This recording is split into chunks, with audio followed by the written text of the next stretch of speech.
morning and welcome to Cover 2 Cook. We're on episode 137.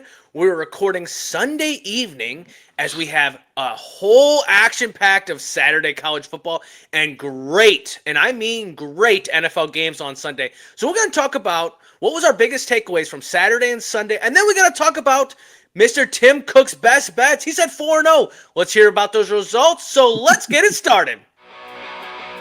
Yeah, I was going to do a vertical jump there. Thank you, Socks. Travel been to Indiana, and did Cover 2 Cook get you a good hotel? Indiana? No, I'm in Louisiana. I'm here for Mardi Gras. I know that this might be hard, but I don't know how much you remember Friday night since we left you damn near when you fell asleep. I got my belly full, man. I was like, I warm covers and warm. I was like, I could go to sleep right now. Yeah, I'm going to go with Jack Dorsey. Final answer? Yes. All right. This is going to be a long fucking day. All right, welcome back to Cover 2 Cook, episode 137. I'm here with Anthony and Tim, and it was a very eventful weekend. Let's dive right into it. College football was action-packed. Please, Tim, give me your takeaways from this weekend. My first takeaway is I think it's time to move on from Mike Gundy and Oklahoma State. After losing by 66 points to Oregon last week, 2 weeks ago, coming off a bye, and you lose to a 1-2 Tulsa team of 19-12, I think it's time for him to move on. I think they need to look at some serious. That's ouch. That's not good. Oklahoma State was 3-9 last year, and he was about ready to get fired then. He even restructured his contract and overhauled his staff, and it still isn't doing any good. I think they need a new voice at Oklahoma State. They're just terrible. I've watched a little bit of it yesterday afternoon, and they are not good whatsoever. And Tulsa is not that good. They're from Conference USA, and you're from the Big 12. You should be stomping on them, and that didn't look good. Yeah. Yeah, no, I would think that so far already you would have a well-established start to the season, and it doesn't sound like they are. Anthony, What do you think? Yeah, I mean, we brought this up in the last podcast. I said, who's the hottest coach? Here's the thing you got to think about firing coaches in college football now. Players can transfer. They have, I think, a 30-day time period where as soon as a coach gets fired, they can transfer. We just seen it right now with the, is it not Virginia Tech? Yeah, Virginia Tech or whatever. Yeah. UCLA and the other school that they fired, and that now the players can actually transfer. Now, they can't play this? They can't play right now, but they're transferring out with this whole coach firing. That's a huge thing. So when you talk about firing a coach, you have to talk about what you're going to lose. At the same time, too, when you lose to a Tulsa team that has no reason to be in this game with you and hasn't beat you in so many years, I remember seeing this stat line for that one. Don't remember how many years. How many recruits are you already losing right now already by doing this? So I think at this one, you're kind of weighing out your differences. When you lose a game like this, it's starting to look like it's chopping block time.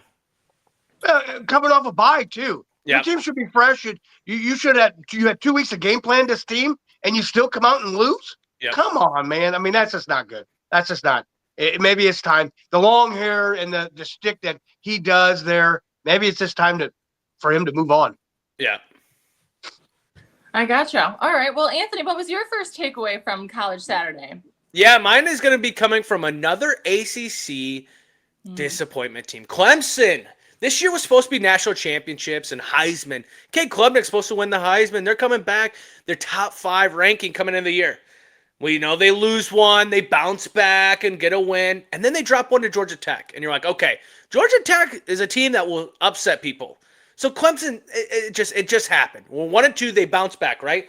Well, they come into this week playing Syracuse. They go down 10-0 to start the game.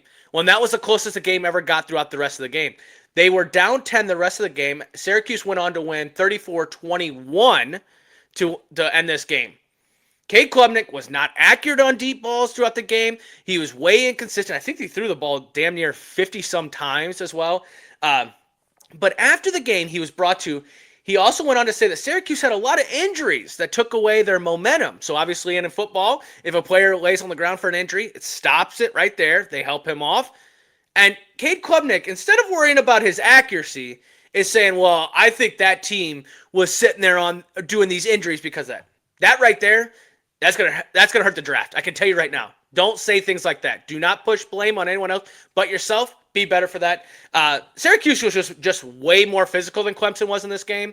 And now the question comes out to be, are they going to be better than Florida State from last year with a 2-10 record? Because remember, they only got one win. And the ACC looks like it's taking a step forward, and Clemson's taking 2 steps back. Yeah, no, definitely as a quarterback, you have to take in that leadership role, and you own any mistake that happens. Yep. You can't push the blame. So that's definitely cautionary for sure. Tim, what's your reaction? Well, this is not a good optic. Now you're 1-3. He has never been 1-3 ever in his coaching career. And then coming off a week where you just said, well, if they want to get rid of me, they can get rid of me.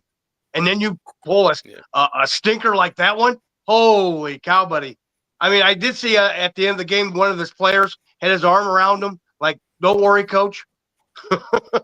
He might want to be worried. But I don't think he's going to get fired this year. The only thing I can see is maybe they mutually part ways. If they go 2-10, yeah, there could be. It could be. I don't think so. I think he's going to have to change.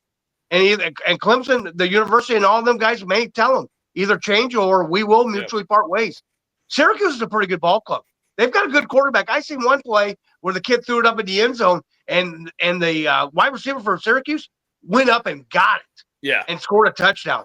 They've got some good athletes there at Syracuse, and they could be another team you might want to consider a little bit. Maybe in the top 5 of that conference, being a very good team. I think they're going to be very good. That coach, Franz something, I can't think of his last name. He's got them playing. Yeah. So, I mean, it's just not a good – and Klubnik didn't look good. The defense, that's what they have two DNs that are supposed to be going to the next level. They're nothing like that. I mean, it isn't good. Yeah. And like I said, when you come off a week where you say, well, if they want to get rid of me, they can get rid of me. I guess they don't want to win anymore. Well, yeah, they still want to win, but you're supposed to be the driver to win it, and you're not. And maybe it's if they go 2-10, there's going to have to be some soul searching. What's going on? I know. Relax. Okay, so relax. The guy went to the playoffs last year. Right. Okay? I mean, I don't think his job is anywhere in jeopardy. I think he just goes on these rants because it's the only reason to keep him relevant. He has not adapted to this NIL transfer portal. Yeah. They talk about not spending money. We just got off the conversation about Oklahoma State and Gundy. Gundy's talking about we don't pay our players. We don't do that. And Oregon beats you 60-some points. This is the game now. So either you get in the trend or not. And Dabo in this situation, you're going to come into this week hearing some stupid-ass rant about why it's not his fault. And he's going to get grace period. But I'll tell you right now, it's just going to be like Florida State where you're on a year plan. So if you go 2-10 this year, next year you're on the chopping block. Because another bad year, we'll take your ass. So, yeah, I agree. Well, that's only a couple of games that we've had so far with potential. Yeah. All right, Anthony, what's your next takeaway? Yeah, so my next takeaway would be Oklahoma, I believe, is LSU's biggest challenge in the SEC. Now, you talk about Texas. What about Texas? What about Georgia? What about Texas A&M?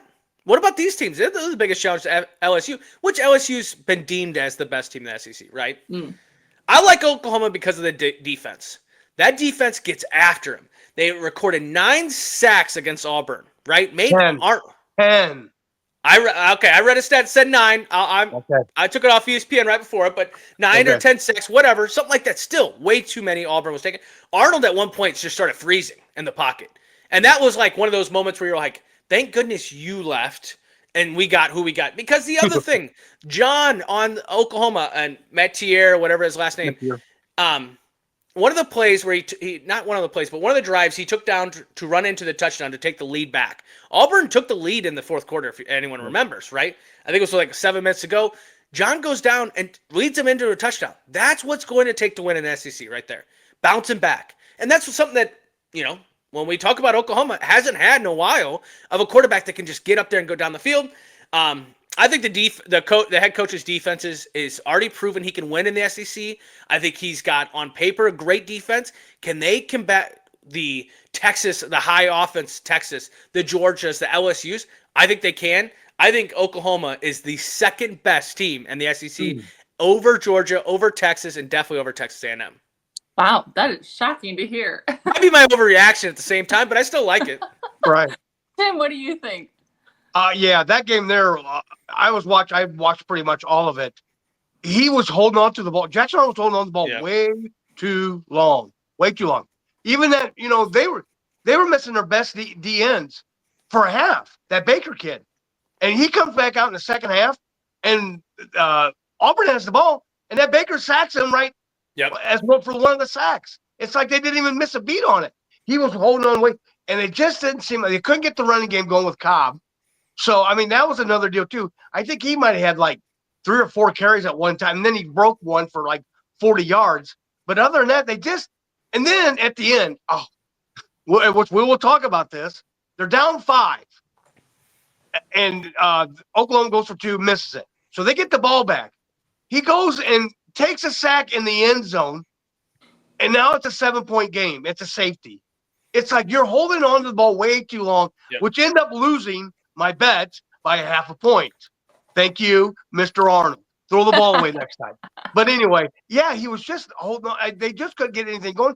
They did. I know one time the referees missed a PI. The kid went up and missed, and he definitely grabbed a hold of him. But I don't think that made a difference in the game because I think the next couple play, 2 plays later, they got a penalty that probably didn't look like Oklahoma made it. It was a typical SEC knockdown, drag out defensive. Because I tell you what, Auburn's defense is really good. Yep. I think it's really good. It's not Oklahoma, but I think their defense kept them in the game. I think this Arnold he's just sitting there. He's holding on to him. He's Caleb Williams. Yeah, well, and I think that's where, when you look at the teams, you have Gunnar Stockton in Georgia, right? You have Arch Manning, both quarterbacks not at that level, right? Nussmeier has been great for LSU, but when you look at the SEC, why wouldn't Oklahoma be up there? Why wouldn't they? When you talk about how good the defensive plays, I agree with you. I think Auburn has a solid defense, not a great defense, but a solid defense. Yeah, and Oklahoma still did what they needed to do to win this game. It definitely helps when you're at home, but at the same time, I knew going into this game, if they could put on a show, I wish they would have won by more, and I think they could have won by more. That would have shown that they should be the second best SEC team. And I know that's a hot take. I know SEC's not going to love that at all, but I think they're the second best team. Yeah, I would definitely say that's a hot take for sure. Well, Tim, did you have a second takeaway that you wanted to share? I did. Indiana might be the real deal. They kicked the teeth into Illinois last night. 63-10.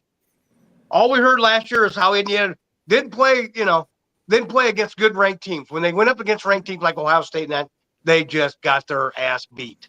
Well, they did the ass beating last night. I think he wanted to put 80 points on Illinois. You could just look at him going down the sideline, stoic face. He was down for business. They wanted to run up the score and show that Illinois isn't that good. And we just found out Illinois is not that good. Oh. And the name that everybody now I think is put in the Heisman, Fernando Mendoza for Indiana. That quarterback was slinging it around. They made that Illinois defense, which the Illinois defense is not bad, he was slinging it, made that defense look like Swiss cheese. I think that's going to be a deal. Another deal is, hang on. 1 second. I mean, they made Luke Walmart look bad in some bad plays. And once Illinois was up 7-0. Indiana outscores Illinois 63-3. Yee, not good. No. That was a shocking game for sure. I think it definitely showed some true colors. Or, maybe some Illinois fans are hoping that was just a one-off. Anthony, what was your thoughts? Yeah, BTA. You've heard it a lot. BTA, belt to ass. That was, you could say the passing, right, Mendoza. I think Mendoza could have done whatever he wanted last night, but the running attack could have done whatever it wanted to do as well. I mean, they did it perfectly. Right when you thought it was going to be a pass, they would run the ball and get the yards. When you thought it would be a run, they'd pass the ball and get a completion that would score a touchdown. They just did whatever they wanted to do. It was one of those games where the offense doesn't scheme to play against a defense. They make the defense scheme against the offense, and the defense just didn't. At the same time, Altmaier did not look great, but at the same time, the offensive line did not look good. There was a lot of pressure coming at Altmaier, some drops on the other side. I think Illinois can still bounce back. You're going to have to play Ohio State really close later in the year. Mhm. I will say, though, I think this is going to be one that you take off the chin and maybe lose another one going throughout the year. When you talk about Indiana and playing good, it's tough as a Notre Dame fan to hear that Indiana's starting to play good football like that. But at the same time, I totally agree with you. That coach was walking up down that sideline like, I want more. I want more. I want more. Because they got it. They're going to get to Penn State later on. And I believe when they play Oregon, I think those are going to be some great matchups. I was just going to ask, like, who else is in their schedule. So, yeah, so they'll have some true competition to see if they can step up for sure. And we'll see, because it's always good to play at home. Man, it's great to play at home.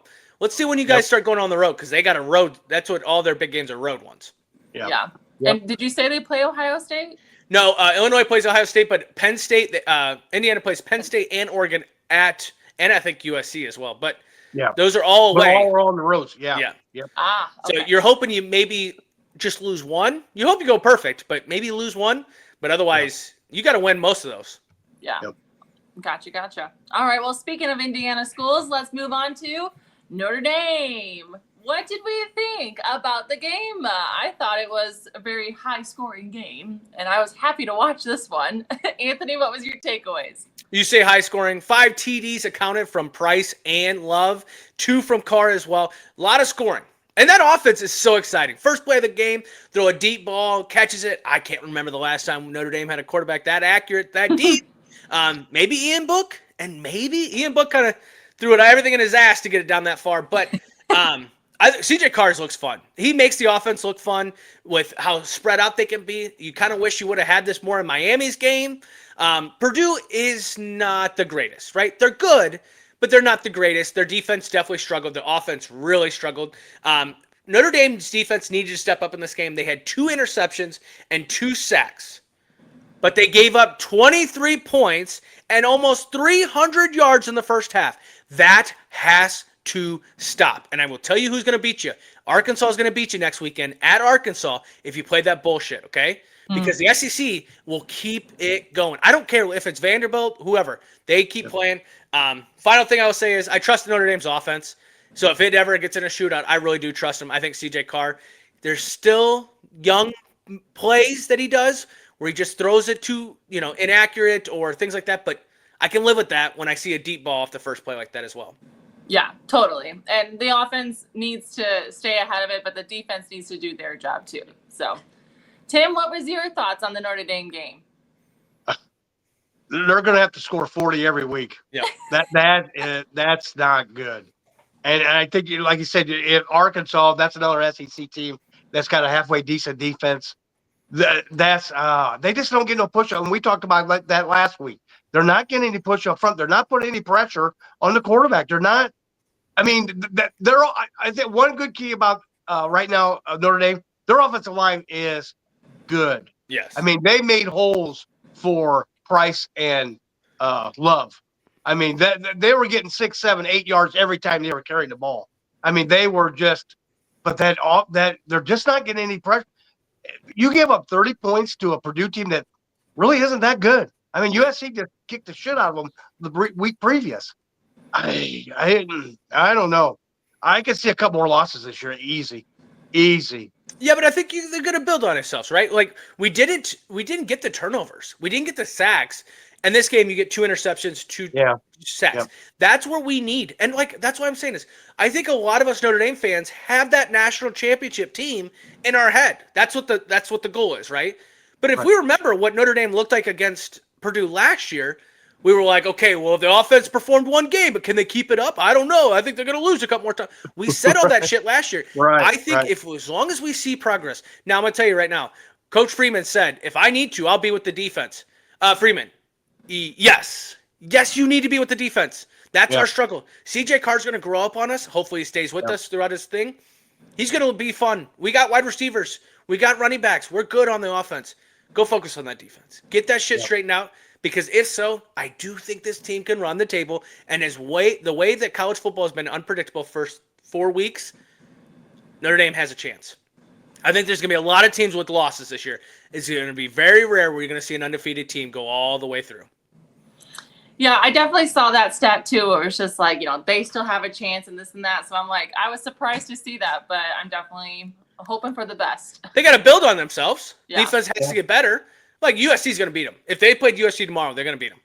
Yeah. Like I truly believe agree. that. Yep. And I think there's going to be some teams that ACC that we run into later in the year stuff that could beat us. Yep. But if they can build on themselves and CJ Carr stops doing the like I want to do too much stuff, which he will hopefully progress. Right. You lost by 4 points in 2 weeks. Yeah. 4 points in 2 weeks. Yeah. That's still a solid team. They've progressed well so far. I feel like, last week we were very concerned, but they're like, we saw improvement. We need to see more. So I think this was a break that they needed, but yeah, they need to continue. And now we need to turn the focus on the defense. Yeah. Yeah, definitely. Well, that concludes our college football recap. Let's move over to Sunday Fun Day. This has been wild. I first want to know, how has your fantasy been? Because the red zone's been popping. Anthony, how's your fantasy going? Yeah, I'm going to take a big L. Not going to score 100 points in a PPR league. CD Lamb, first pick. Yep, doesn't play more than 2 plays. What is he doing at running back? That's awful call. I don't understand that whole shit. But didn't matter because Dak didn't play really that great. And then, when the person I'm playing against has a defense and a kicker that score 40 combined points, yeah, piss off. It ain't going to win. Fantasy gods are against me. It actually allowed me to enjoy a Sunday football day instead of being like, what did this guy do? What did this guy? I just sat there and watched the games, which came out to be great games. Definitely. Tim, how's your fantasy? I'm down 6, but I still have 4 players to still play. The person I'm playing has 1. Amari St. Brown. I still have Neighbors, Derrick Henry, Pacheco, and my kicker. Yep. So I'm looking real good, real good. I'm predicted in a non-PPR league, high 90s, close to 100, I would say. Yeah, so I'm looking pretty good. Points. I think he'll get 6 points. Yeah. I would hope. If I don't, then you know what? I might just say I'm done. Yeah. Well, that's what I thought. CD tore his ACL, and I was like, that would be 2 out of the 4 years I've been in fantasy where my number 1 pick was a complete bust. Because, that's what you would call it now. If he gets injured that bad, it's a bust. Oh, yeah. And I had Jonathan Taylor, 2 years ago when that shit happened? Oh, yeah. Let's talk about some games. Yes. No, it was very exciting. Like I said, the red zone was popping. It was definitely felt like a Sunday fun day. I saw multiple blocked field goals for touchdowns, especially with the Eagles and Jets. That went down for a nail biter. That was exciting. And then we also saw some field goal for the wins. I love the witching hour. That's probably the best time to watch is when you see losses turn into wins and wins turn into losses. Hey, that might be copyrighted. Be careful on that shit. What were your guys' biggest takeaways? Tim, start us off. I think the Browns have a formula to beat the Packers. Yeah. Play great defense and run the ball. That's all you got to do. That Junkins had 2 monster runs today. I think it's, he had a 38-yard carry in the fourth quarter, which was the longest play that the Browns have had all year. Yikes. Yeah. He ended up with 94 yards and a touchdown for the Packers. You have to be concerned about this offense. Their offense struggles. Packers didn't score a touchdown until 3 minutes to go in the third quarter. Love is not looking good. He's not. They're just missing. That interception in the fourth quarter was killer. And their best play was 20-yard play in the fourth quarter. On top of that, now they have 2 linemen that went out with injuries. Mm-hmm. So offensive linemen, that's not good. So now that even puts more pressure on Love. It just looked like they did go up against the number 1. That is the number 1 defense in the National Football League, the Browns. And you could tell.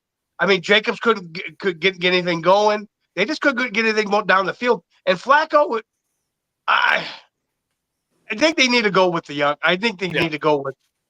They're not doing anything. I have Jerry Jeudy on my fantasy. I end up benching him because until Flacco gets out of there, I'm not putting him in my lineup. But they still play great defense. That is one thing about that team. They play great defense. And I think they have a formula to beat the Packers. Yeah, I wasn't expecting them to have a solid defense. If anything, I thought it was a one-off, but I guess I'm thinking that their offense needs to step up, not necessarily their defense. Anthony, what do you think? Well, if you got Myles Garrett on your defense, it already starts out with a great defense, right? Sure, I agree with what you said, except for let's add pressure to Jordan Love. If you can add pressure, which they got after him, they got to him. This game definitely surprising for sure. But I want to say this real quick. But Ohio State's alumni are looking really good in the NFL right now with that Ibuka, and then now Junkins. Started taking off. I will tell you right now, and then you got Trayvon Henderson over there in the Patriots. They got we can see now why they might have won the national championship last year with these players. But no, I definitely agree. I think when you look at it, Joe Flacco at this point, why not get some? But when you're winning games, it's hard to be like, oh, bench the quarterback that's winning the games. I think you throw Kenny Pickett in there, maybe not the rookies so far, but it does give you a better chance. But at the other side, Packers, you have all these weapons, and yes, they're not household names, but they are really good when they can be given the ball. Why didn't that happen? Why didn't that happen today? Why not quick bubble screens? Get the ball outside. Get it away from that monstrous midway of the defense for the Cleveland Browns. But, Vikings are tied for first now in the division. So good luck, Green Bay. You take the number 1 power ranking, and then you lose right here. Now the Vikings win. We're tied for first. So good luck. Yeah, Anthony also, too, they didn't even throw the ball towards your number 1 pick. Yeah. Your first-round pick. They're not even looking at him at all. What are you doing? I mean, you picked him. There was a reason why you picked him. Yeah. For you to stretch the field. And he's not getting any sniffs at all. No targets whatsoever. I got to relook at that. I picked up Romeo Doubs. When Jaden Reed went out, I picked up Romeo Doubs because he's at least had targets. But I think when the running attack struggles for Green Bay, that's when everything else struggles. They have to get the running attack going. They couldn't get it today started, which I could tell because my Josh Jacobs sucked today. Yeah, I was going to say, and I think he snapped the record for at least 1 touchdown a game, rushing touchdown. I think that record got snapped today. So yeah, well, he had a fumble that they didn't call a fumble either, and that should have been. I was like, there's 2 more damn points off fantasy. All right, well, Anthony, take us into your first takeaway so far. Yeah, Eagles versus Rams, another classic. If you remember the playoffs last year, the Rams would lead 26-21 midway through the fourth quarter when Jalen Carter, Mr. Spit McGee, decided to block a field goal, right? Jalen Hurts would then take the team down to give the Eagles the lead. Stafford would lead the drive for them to have a 44-yard field goal to win it. Oh, okay, so, hey, they blocked it last time. We know what they did. Don't allow that to happen again. Nope. They block it again. The crowd pop was crazy. We say that because we watch wrestling and stuff, but if you hear that crowd, how crazy it went when he blocks it.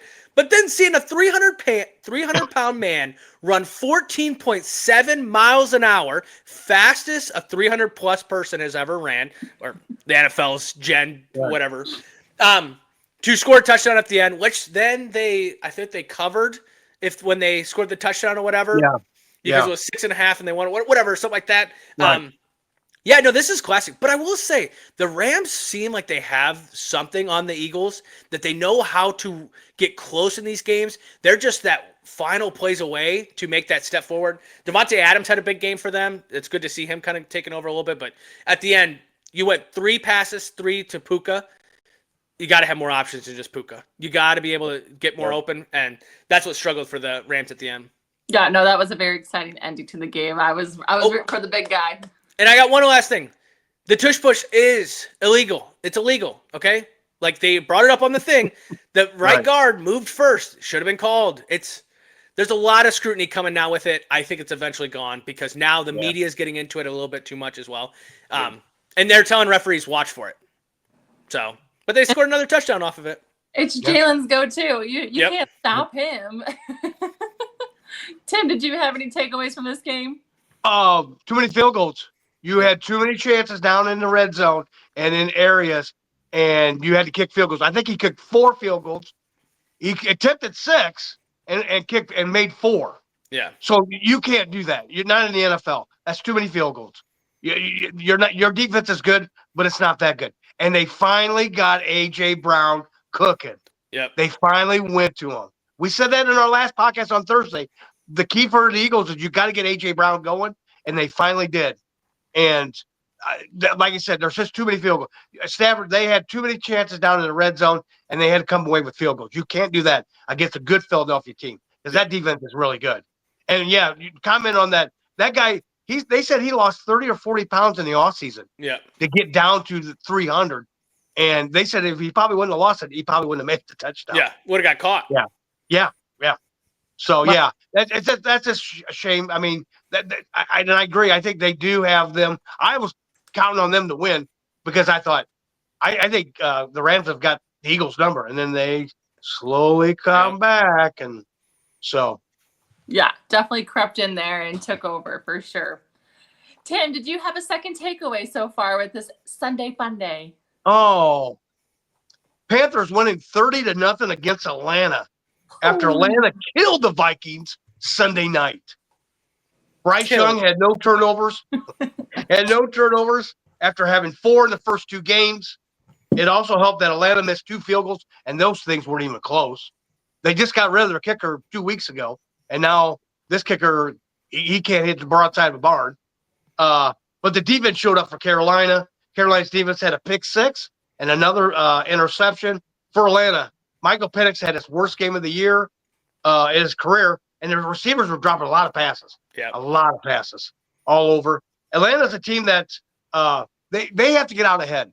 They can't play from behind because their deal is to get out ahead and lean on Bijan Robinson. Yep. That is their game plan, and they've got to do that. I've noticed that they're using him more in the backfield or for passing situations. Just give him the rock, okay? Don't screw around. This guy is too good to be having to catch balls out of the backfield. So that's by the time they started using Robinson, it was too late. They'd already been blown out. He was null and void after, because you didn't score 1 point, so you got shut out. That's for a team that looked like it was going to contend for the NFC South with Tampa Bay. Now you go into Carolina, that Carolina's not very good, and get shut out. Yikes. Yeah, no, definitely shocking. Yeah. Not even a field goal, no nothing. No. That's not a good look. Anthony, did you feel the same? Yeah, I think Atlanta just fell asleep and never woke up today. They came out slow, sluggish. That's on the coach on that situation. But when the defense of the others has as many turnovers and things like that against you, Michael Penix was not put in good situations today. Going down, I think they went for it on 2 4th downs throughout this game. Yep. Why? Why are we doing all this? And I get it. Some of them are later in the game when you're trying to, just get something going. But it just wasn't. It just felt like they gave everything they had last Sunday. And not to kill the Vikings. They won that game decent, okay? But then come back to get killed in this game. I mean, you made Bryce Young look good today. He could control the ball, handled it handed the ball off because that's all they had to do to score. But, that's not a good look for Atlanta. But don't worry, the NFC South always finds a way to make it close at the end. Yeah. Well, Anthony, why don't you take us into your next big takeaway so far? Well, yeah, and this might be just a little payback for him saying that the Vikings got killed. We're going to talk about the Broncos versus Chargers. I was so prepared, typing this up, saying, "Oh my gosh, I'm about to hype up the Broncos. I'm going to tell my dad, oh, they're good. They're going to be a great team." Yep, they were till about the 4th quarter.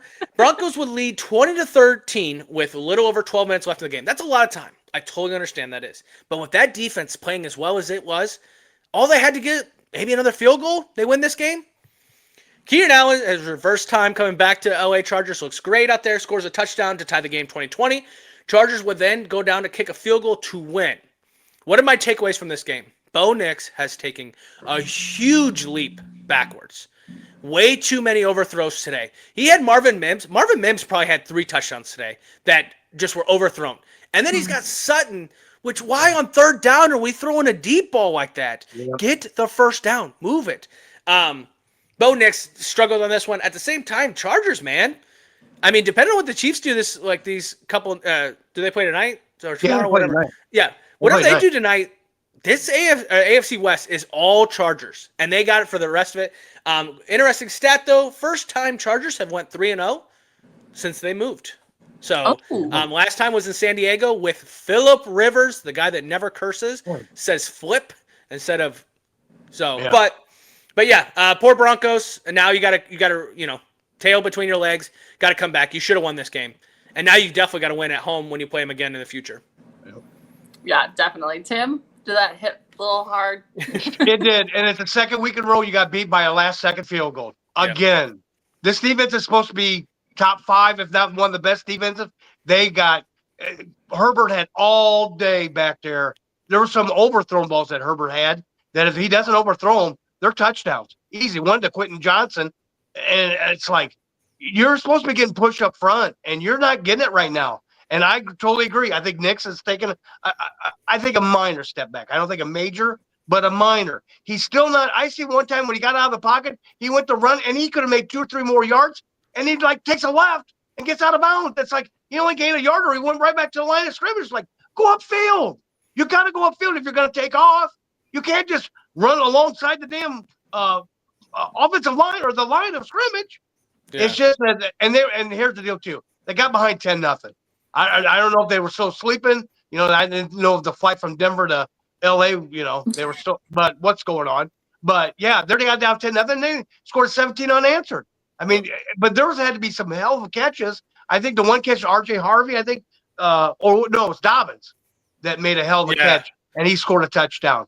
I mean, it's like he's overthrown. It's like you're not a rookie anymore, my friend. And if you don't make the playoffs, it is a major step backwards. I said that at the beginning of the year. I know it's only 3 games, they're 1-2, but now they're 1-2 now, and they're 3 games behind. Yep. Because now you got they've got 1 victory ahead of you. So you're 3 games behind with 14 to go. I mean, it's a long season, but that's a big. You're gonna have to start playing some better ball. Yeah, and I say a big step back just because even the way he ended the year, it was like, okay, he's getting his feet wet. It makes him go to the playoffs. It was just one of those things, and I think today, if Sutton's covered, Franklin's your next option. Marvin Mims, they need the tight end. I mean, isn't Ingram? He was hurt. He didn't play today. I know, and they need him back because they need that dump off. And that's where J.K. Dobbins today, which was good to see him score a touchdown against the Chargers after that whole situation. But, I mean, the one-handed catch to put it against his body to juke out someone to score. I think they have everything ready there. It's just everything's got to come together. And it seems like one time their defense ain't playing right and their offense is playing good or their defense is playing good. Because I don't think this is a bad defensive performance. The Chargers have been playing very well football. At home, and you hold them to 23 points, you just expect your offense to do a little bit more. So... But, tough. That AFC West now they are definitely in the driver's seat, and it looks pretty easy for them going forward. Yep. Well, I'm surprised you guys aren't talking about this one because this was probably my takeaway, but I feel like the Bears played a pretty good game today against the Cowboys. I definitely did not think it was going to start that way. If you would have asked me earlier in the week, I thought the Cowboys were going to take it, but to see the Bears kind of step up to the plate, it was a good home game for them. What did you guys think? Yeah, I mean, I think when you looked at it all week, I heard Dak was going to tear up the Bears defense. CD was going to tear him up. Well, it was the opposite. Caleb Williams came up and tore up the Cowboys defense at the same time. DeAndre Swift looked like he took back time, doing well as well today. Cole Kmet gets involved with a big touchdown down the middle. That offense, but you know what was different this game than usual? Ben Johnson's hands were all over this game with the trick plays. I mean, I will tell you that flea flicker, that toss back was way too high because Caleb Williams caught that was like, fuck, I got to throw this ball now. It was, I don't know. He lollipopped it back, the running back to him. At the same time, Cowboys, CD gets hurt. I hope he can come back. That's my first round draft pick. You got to get the running attack going, and then you do get it going, and Stevenson from the Bears just rips it out of his arms. Like, what are you talking about? Momentum was all Chicago's way. I have a coworker that was at the game. I can't wait to see him this week and talk about it because I bet it was rowdy in Chicago. Yeah, I bet. Yeah, no, that trick play was pretty cool. I was a little distracted, but I saw the replay, and it was pretty cool. By distracted, you meant sleeping. Yes. No, we're going to say what it was. We're going to say what it is. What? Sunday means nap time. It was nap time. Tim, did you feel like this was a shocking game to you, or did you expect the Bears to step up? I didn't know. I mean, after last week getting pounded, getting a 50 burger put on you, what was the defense? We didn't know what kind of defense was going to come out today. Yeah. We really didn't. After because I could see Dallas, if everything's right, they just didn't use a running attack very much Javonte Williams, they just didn't go to him. It didn't seem like they went to him very often, and they were just throwing the ball down the field mostly. And when you lose CeeDee Lamb, that's tough. Where was Pickens at? Hey, George Pickens, we picked you up, buddy. Where are you at? But the defense did step up. I think they did get an interception. The Bears did, but it just didn't seem like they were. They just kept spinning. They had like 3 interceptions. They had 3 interceptions today. I mean, even they got one with Milton at the end when they took Dak out. So. Yeah. Dallas is not. This could be a long season for Dallas. I think they're. Hey, Jerry. Yeah. Maybe you should have picked up Micah, my man. Yeah. I think you're going to miss a little bit more than you thought. Yep. Well, since we had these big takeaways from both college and NFL, Tim, why don't you tell us how you did with your best bets? Well, I promised everybody 4-0. 4-0. I'm going to do 4-0. Well, I did go the opposite way. 0-4. USC won by 14. That was a 17-point spread. Auburn game I was getting 6.5. That Arnold gets sacked in the end zone. That's 7. Indianapolis, I thought they would go take a step back today against Tennessee. They just drubbed Tennessee. And then we had the last game, the San Francisco-Arizona game. They only won by 1, San Francisco. Yeah. Because of a safety in the end zone. So right now I am 5-12. So if anybody's taking any bets on this or any bets that they're listening to, you might want to go with the over or the opposite way for me right now, because right now I'm not doing very well. So whatever I say, go the opposite way. Or we're going to bounce back. Going again. We're bouncing back. I just don't promise 4-0.